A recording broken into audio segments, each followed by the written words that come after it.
e a minha vida neste momento, e que a tua presença, ó meu Deus, possa habitar no meu coração e na minha vida todos os dias da minha vida. Senhor Jesus, faça morada no meu coração, faça morada na minha vida neste momento.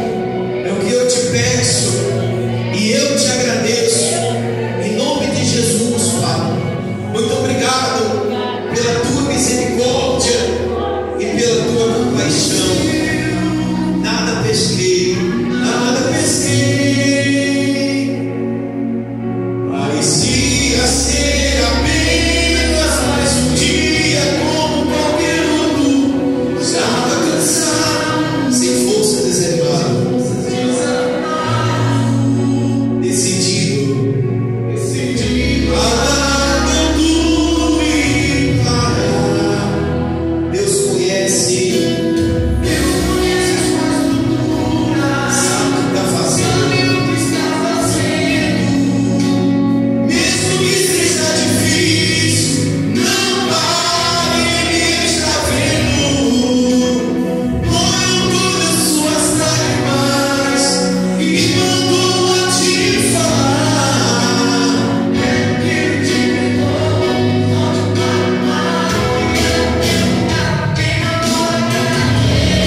capítulo 139,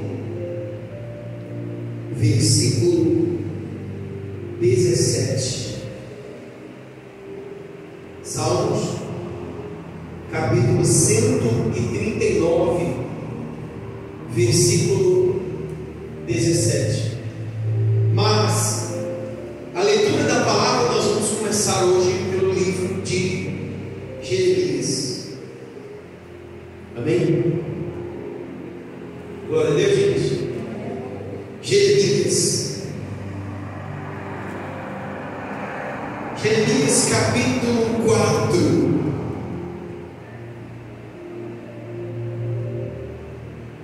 E versículo 14 em diante. Que Deus ele nos dê a direção da palavra dele, que Deus ele possa nos guiar. Enquanto nós estamos aqui ouvindo a palavra de Deus, que Deus ele possa cuidar dos nossos familiares, da nossa casa, em nome de Jesus.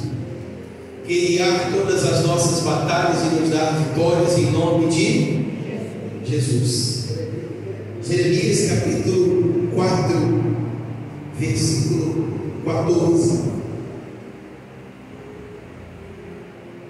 Diz assim, podemos ler, gente? Diz assim, ele começa dizendo assim: lava o teu, o quê? Do quê? Da malícia, ó Jerusalém, para que sejas o quê? Salvos, ou salve. Até quando hospedarás contigo os teus maus? O quê? Pensamento. Vamos ler de novo, gente. Lava o teu do quê? Da malícia, ó Jerusalém, para que sejas salva. Até quando hospedará contigo os teus maus?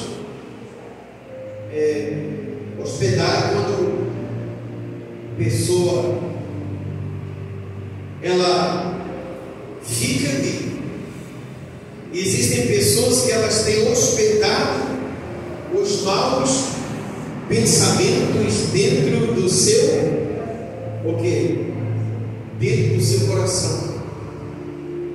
E a palavra de Deus ela nos faz uma pergunta: até quando hospedará, né? Isso, os maus pensamentos dentro do seu coração. Mas antes ele dá a orientação para que o nosso coração ele seja lavado. Quer dizer, tudo que precisa ser lavado, quer dizer que se tem que lavar é porque está o quê? É porque está sujo. Gente, Deus ele é aquele que ele consegue ver o que ninguém vê. Deus ele é aquele que entende e compreende o que ninguém compreende. É aquele que também faz o que ninguém tem poder de quê? De fazer. Lá no livro de Salmos, capítulo 24, se não me falha a memória, a Bíblia fala sobre isso. O salmista ele pergunta quem são aqueles que irão morar com Deus, que serão salvos. E ele diz: aquele que é limpo, puro de coração, limpo de mão e puro de quê? E puro de coração. Se nós formos observar as escrituras sagradas, a palavra de Deus, em diversas oportunidades, Deus ou seus profetas, ele dando conselho para que o nosso coração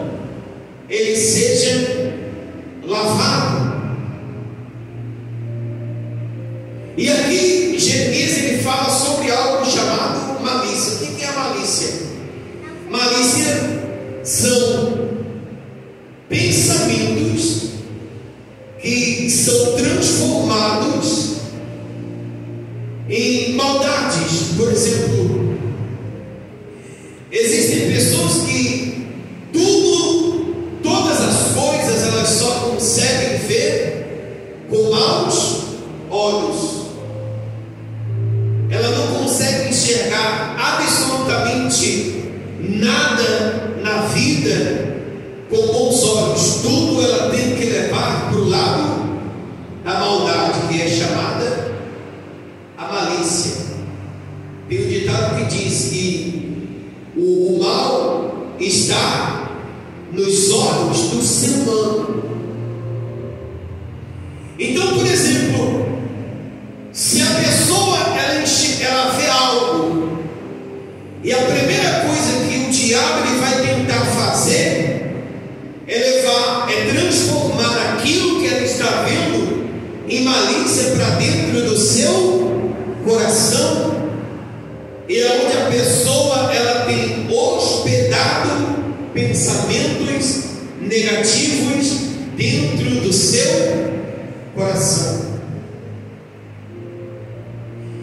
E existem pessoas que elas carregam aquilo dentro do seu coração, carregam a maldade, carregam os maus pensamentos, os maus desígnios.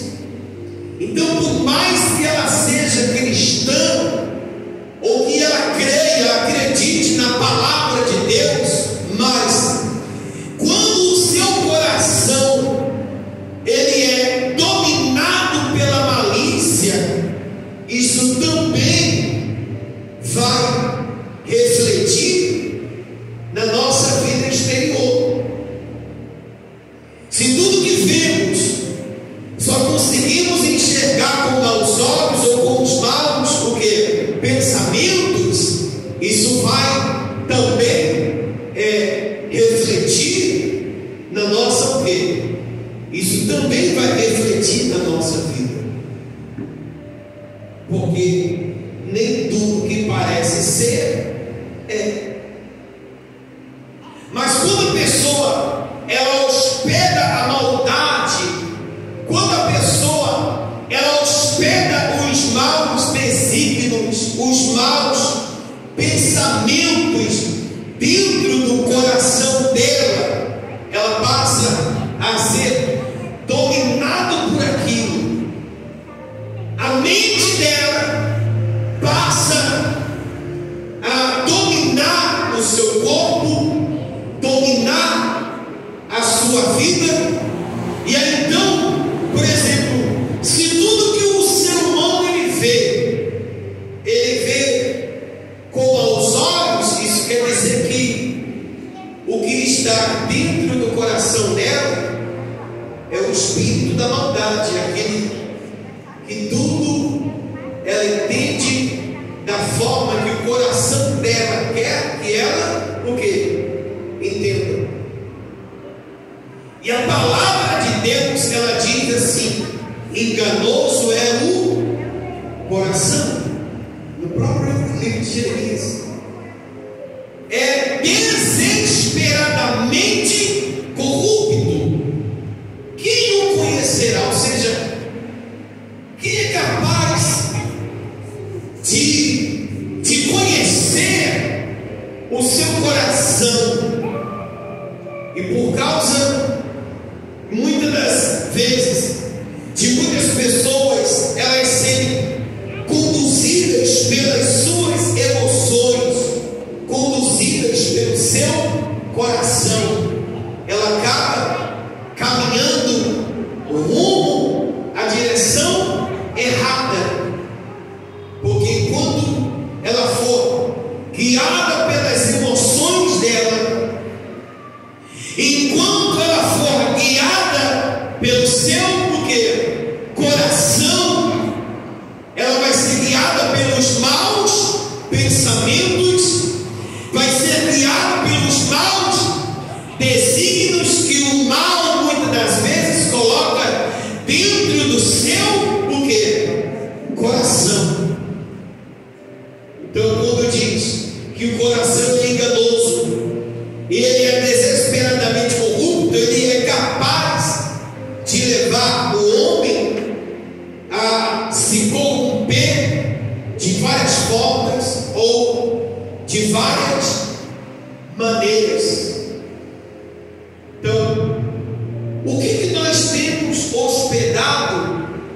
dentro do nosso coração.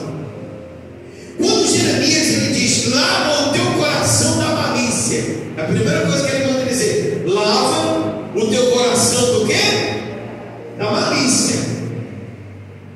Porque ele estava vendo todo tipo de corrupção que o povo estava vivendo, que Jerusalém estava vivendo. E ele sabia que a corrupção do povo começava pelo quê? Pelo coração. Ele sabia que a destruição daquele povo começava pelos maus desígnios que estavam dentro do seu o quê? Coração. Tudo na vida é pelo coração. Por exemplo, se alguém fala mal da gente, critica um trabalho ou qualquer coisa, critica o nosso caráter, critica a nossa conduta, primeiro a gente pensa alguma coisa ruim, não é assim? A gente pensa: ah, se eu pegar o fulano. Mas aí, tipo assim, uma coisa é eu pensar em pegar o fulano, mas o pior é quando sai do meu pensamento e vai para dentro do meu o quê? Coração, e isso transforma aquele pensamento em o quê?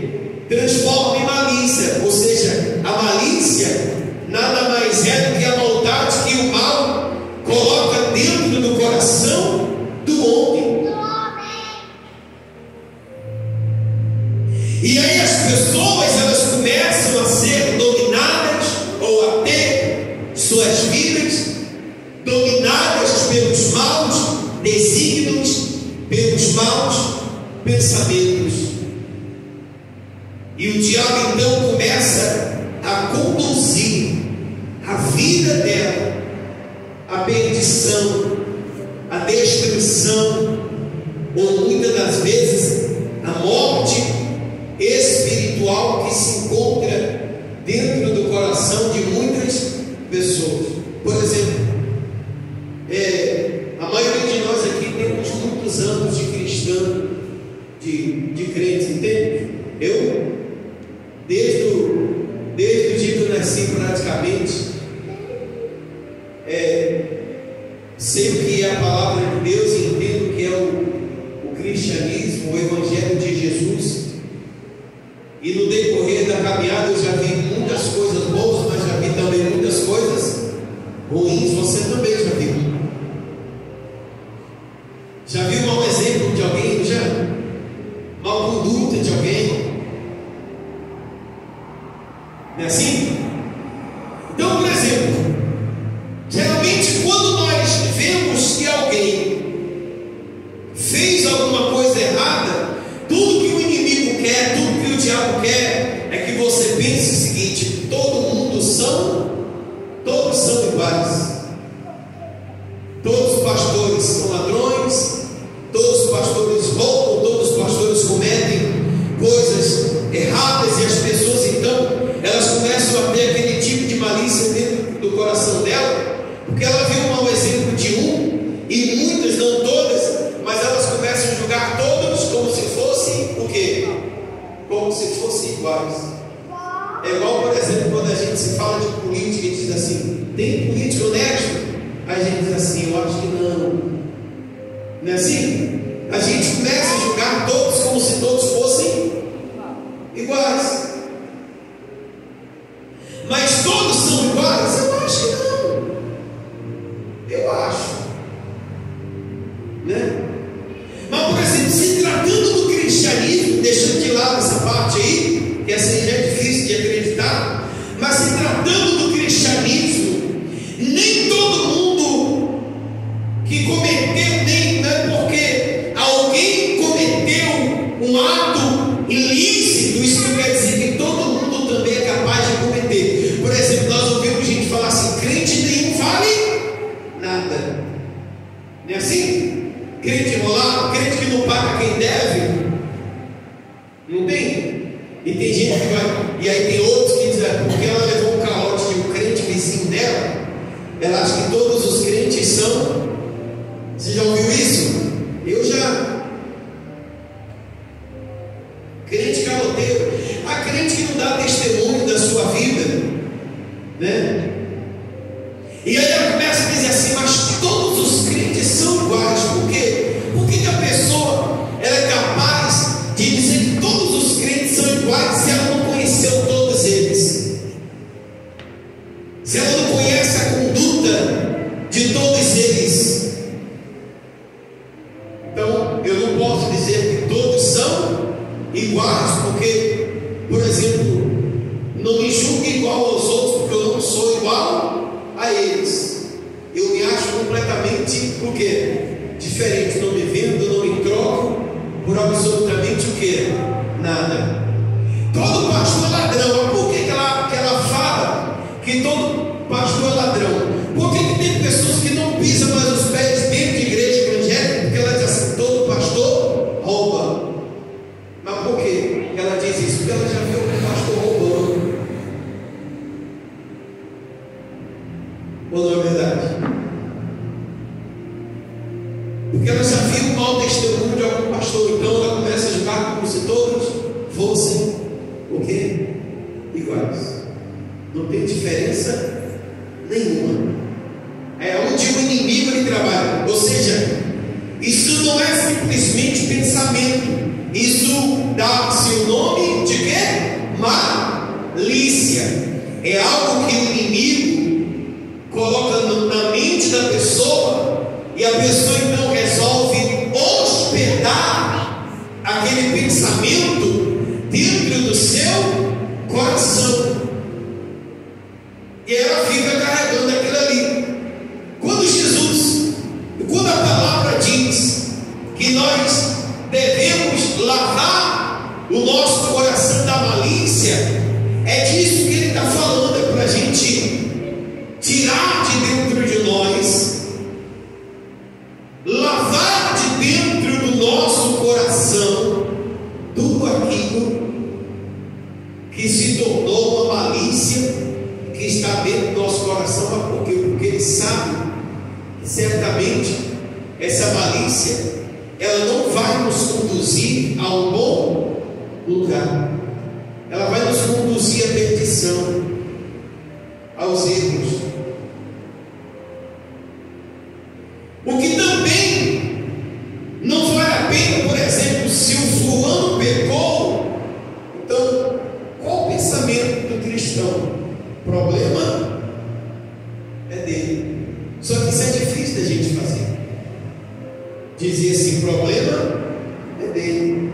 Porque geralmente o diabo ele vai trabalhar com aquilo dentro do nosso coração, aquilo que a gente viu, ou que muitas das vezes a gente o quê? Ouviu. Mas a gente tem que tomar muito cuidado com esse tipo de situação. Eu ouvi falar, ou me disseram.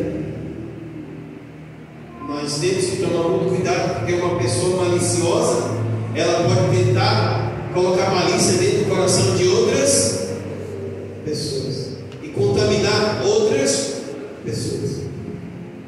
Amém?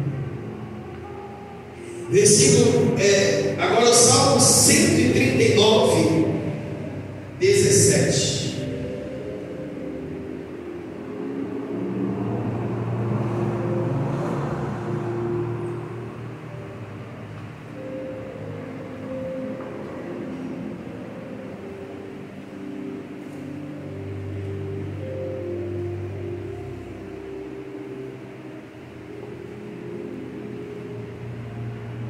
Diz assim: que precioso para mim, ó Deus, são os teus, o quê? Não entendi. Pensamentos. Olha só. Que precioso para mim, ó Deus, são os teus pensamentos, e como é grande a soma deles. Se os contasse, excedem os grãos de areia, contariam, sem jamais chegar ao quê? Ao fim. Quando ele diz que precioso para mim, ó Deus, são os teus, o quê? que os pensamentos de Deus são preciosos. Vira e mexe o diabo, você quer ver como que o inimigo ele trabalha? Vira e mexe, por exemplo, você está lá sentado na sua casa, daqui a pouco vem um mau pensamento. Não é assim? E aquele mau pensamento, o inimigo ele quer levar para dentro da onde? Para dentro do coração. Porque ele sabe que uma vez esse pensamento entrando dentro do coração do homem, ele não é impossível de sair, mas dificilmente ele vai sair. Dificilmente você conseguirá vencer os maus pensamentos. E é por isso que eu posso ver, eu posso até pensar, mas eu tenho que repreender. E a minha luta é para que esses maus pensamentos, para que esses maus desígnios, eles não venham entrar dentro do nosso o quê? Coração. Então, quando ele diz que quão preciosos são os pensamentos de Deus, porque Deus ele pensa coisas negativas? Não. Deus ele pensa maldades? Também não. Deus pensa coisas ruins? Também não. Ou seja, nós temos que ter os mesmos pensamentos de quem? De Deus. Ou seja, de tudo que a gente vê. Sabe qual é a melhor coisa que existe? Antes de tudo que você viu, você repreende aquele pensamento. A melhor coisa que você tem que fazer é esquecer aquele pensamento, para que ele não venha entrar dentro do seu coração, para que aquele pensamento não se transforme em malícia, e a malícia se transforma em pecado na vida de muitas pessoas. É onde a vida de muitas pessoas elas se encontram completamente atrasadas espiritualmente, distantes de Deus, distante dos caminhos de quem? De Deus, porque o pecado começou através de o quê? Pensamento. Primeiro a gente vê, aí depois a gente fica com aquilo aonde? Na mente. E aquilo ali vai trabalhando. O diabo, o inimigo, ele vai trabalhando aquilo que a gente viu. Por mais que o que a gente viu é real, preste atenção. Por mais que o que você viu é real, você viu alguém cometer o pecado, você viu alguém praticar o erro, mas você nunca vai ter o direito de julgar aquela pessoa por aquele erro que ela está cometendo. Sabia disso?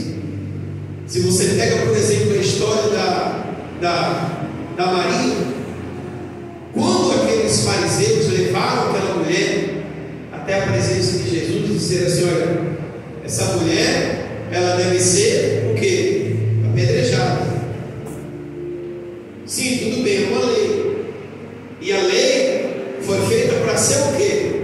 Cumprida. Se é para ser apedrejada, apedreja. Só que nenhuma daquelas pessoas que estavam ali, elas estavam na condição de juiz. O único que era o juiz naquele momento, ou seja, que tinha o poder de julgar aquela mulher, era Jesus, porque Jesus ele era perfeito. Então, por exemplo, você peca, eu não tenho o direito de julgar você pelo pecado que você cometeu, até porque de repente eu posso cometer pecados piores do que o seu, ou você pode cometer pecados piores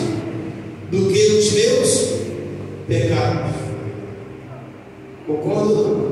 Então, ou seja, nunca se coloque na condição de juiz. E eu nunca me esqueço da história de Davi. Você lembra da história de Davi?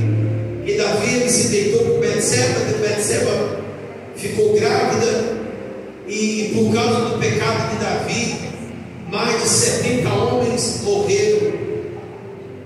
Tudo por causa do pecado de quem? Do pecado de Davi. Até que um dia o profeta, eu esqueci o nome do profeta agora, que foi visitar Davi, Natan. Um dia ele chegou para Davi e disse assim: Davi, tinha numa cidade 2 homens, um rico e o outro o quê? E o outro pobre. Olha só. Um só tinha uma cordeirinha e o outro tinha com abundância, tinha muitas. Aí ele, contando a história para Davi, ele disse assim: chegou um viajante, Davi, na casa daquele homem rico e se hospedou na casa do homem rico. E aquele homem rico, ele pegou a única cordeirinha do homem pobre, matou a cordeirinha e deu para o viajante se alimentar com aquela cordeirinha.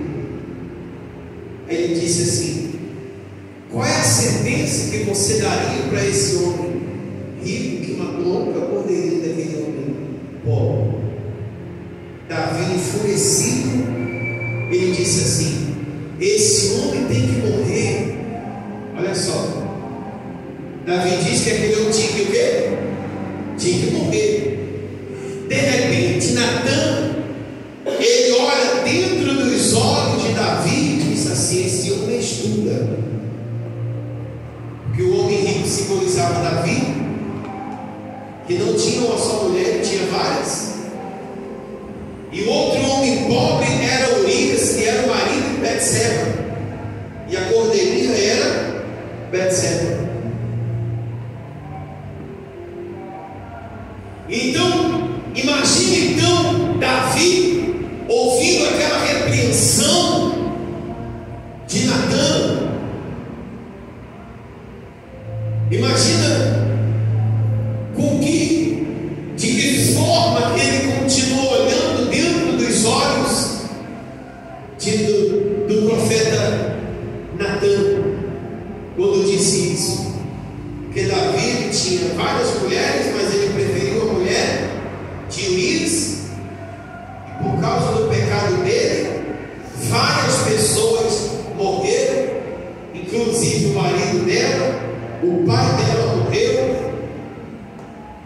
E a Bíblia diz que a espada não se apartaria da casa de Davi a partir daquele dia. E a partir daquele dia a vida de Davi foi uma destruição só. O filho dele virou contra ele, se voltou contra ele. O filho dele se deitou com as próprias mulheres dele e se tornou a vida de Davi. Ou seja, mas o que a gente entende com essa história?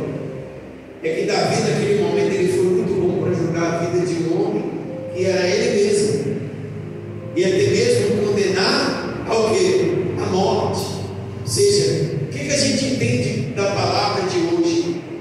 É que nem a gente não tem o poder de julgar ninguém, deixa para Deus julgar quem errou, quem pecou, quem vacilou, que vai acertar suas contas com quem?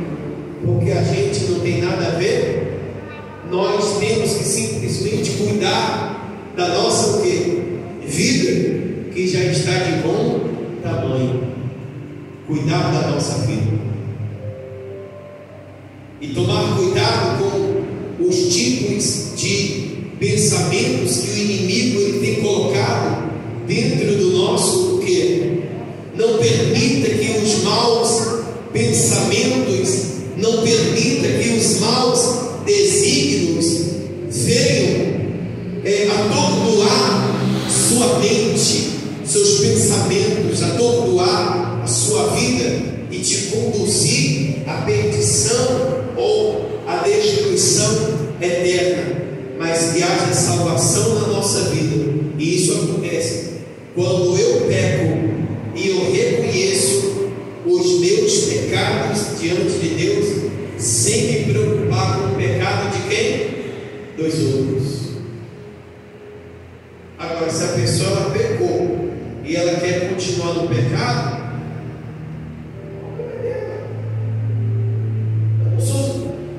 o problema do ser humano é que ele quer resolver o problema de todo mundo. Ele quer ser o Superman, o Jiraiya, o Gibão. Ele quer ser aquele que quer ser o salvador do mundo. Se nem Jesus consegue fazer tudo isso, ele quer fazer aquilo que nem Deus. Porque Deus, ele só trabalha na nossa vida até onde a gente deixa ele o quê? Trabalhar. Concorda ou não? Então a gente tem que parar de se meter aonde a gente não tem que se meter. Fulano está pecando? Tá. Mas o que eu tenho a ver com isso? Não está me atingindo, não está me afrontando em nada, não está tocando a minha vida em absolutamente o quê? Nada. Ele cuida da vida dele e eu cuido da minha. Se eu tiver a condição de aconselhar, o que eu tenho que fazer? Aconselhar. Se for um amigo próximo, o que eu tenho que dizer? Ó, rapaz, olha, você me desculpa, mas está acontecendo isso. Você não pode continuar assim. Você tem que mudar de vida, você tem que mudar de pensamento, você tem que mudar de atitude. Mas é só isso só. Mal é mal não ser. O resto, quem faz é quem?